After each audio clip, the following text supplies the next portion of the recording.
대양해 시대 이후의 해양 패권을 브리핑합니다. 똑바로 보는 세계사 시작합니다. 진행의 송지은입니다.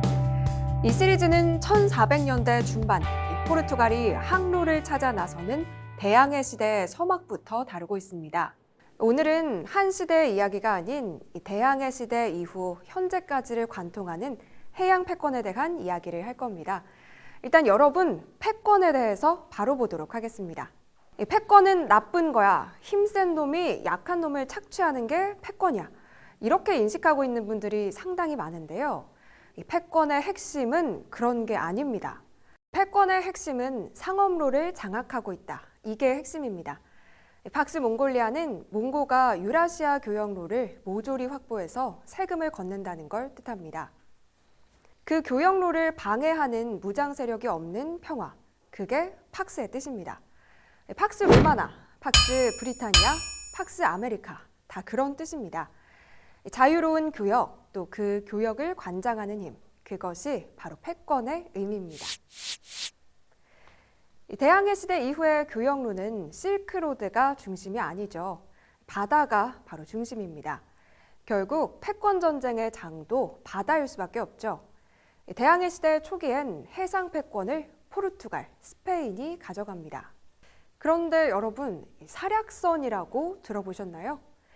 영국, 프랑스, 네덜란드 등은 국가가 해적 활동을 해도 된다는 허가증을 발행하는데 그게 사략증서고 그 사략증서를 받아서 해적 활동을 하는 배가 사략선인 거죠. 스페인 수준의 해군을 기를 수 없었던 후발 국가가 스페인의 해군력을 갉아먹도록 민간에게 맡긴 거라고 볼 수 있습니다. 이 사략 행위를 하지 않기로 합의한 게 1856년, 1907년에 헤이그 만국 평화회의에 이르러서야 국제법적인 불법 행위로 규정됩니다.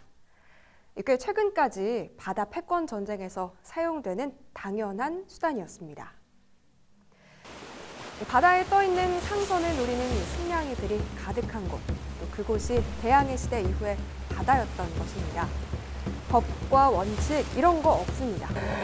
힘이 지배하는 것이죠. 자, 이런 상황에서 상대를 굴복시키기 위해선 어떻게 해야 할까요? 토벌을 해야겠죠. 그런데 토벌이 가능할까요? 토벌을 하려면 상륙을 해서 상대 진영을 점령하고 항복을 받아내야 하는데 당시에 영국, 스페인, 프랑스, 네덜란드 사이에 토벌은 가능하지도 시도되지도 않습니다. 바다의 문제는 바다에서, 그게 불문율이었던 것이죠. 바다에서 해군력을 사용하는 방법은 결국 두 가지로 좁혀집니다. 해전과 봉쇄. 해전은 말 그대로 함대와 함대가 붙어서 상대를 제압하는 겁니다. 봉쇄는 지금도 미국이 북한을 상대로 하고 있는 것이죠. 상대의 항구를 막아버리는 것입니다. 교역을 못하게 하는 거죠. 해전과 봉쇄를 수행하기 위해 핵심적인 능력으로 뭐가 있었을까요? 바로 대포의 능력이었습니다. 20세기 초반 거함 거포주의는 그 뿌리가 깊다고 할 수 있습니다.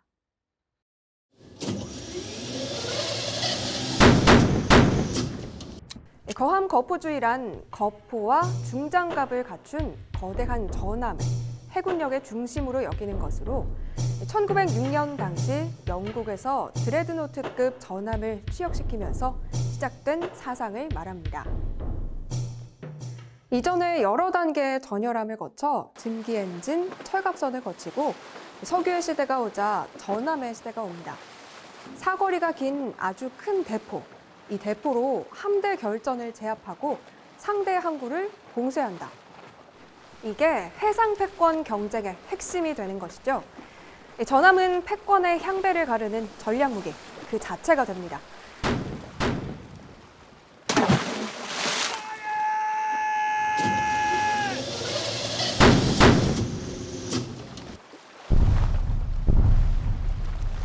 당연히 군비 경쟁이 치열하게 붙게 되겠죠.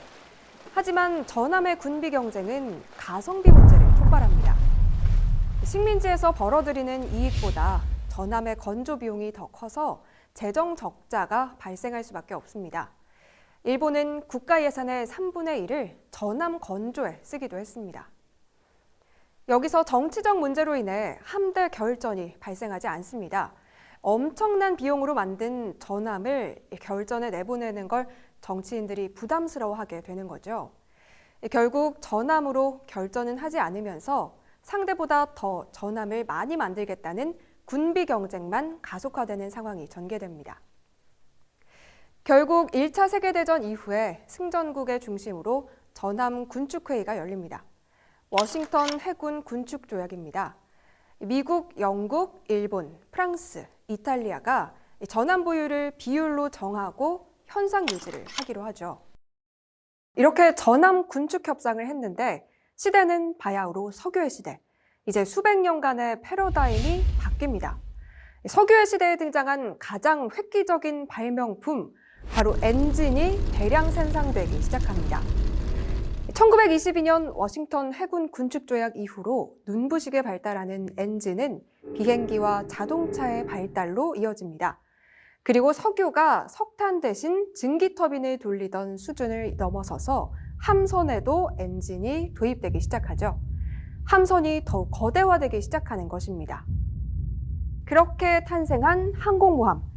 자, 항공모함이 어떤 패러다임의 전환을 가져오는지 보시죠. 비행기는 정찰력을 비약적으로 올리게 되죠. 그리고 폭탄을 장착하고 날아가는 비행기는 한 포의 사거리를 압도하게 됩니다.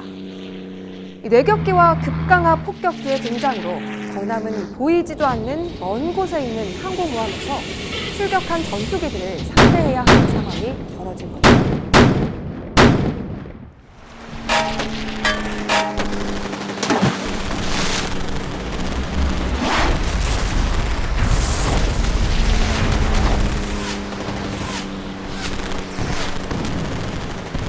전함은 항공모함 앞에서 무용지물입니다. 초라하기 그지없는 존재가 되는 것이죠. 바다의 왕자는 이제 전함에서 항공모함으로 바뀌게 되었습니다. 항공모함은 해상 패권의 상징과도 같은 존재가 됐지만 전함이 가지고 있던 위상에 도달하진 못합니다. 핵무기가 등장했기 때문이죠. 핵무기가 전략무기의 최종 보스가 되어버렸으니 항공모함은 전략무기로서의 전함만큼의 스포트라이트는 못 받게 됩니다. 거기다가 미국이 항공모함 전력을 압도적으로 치고 나가서 그 어떤 나라도 항공모함을 가지고 미국과 군비 경쟁을 할 엄두를 내지 못했죠. 미국과 아이들, 그게 현실이죠.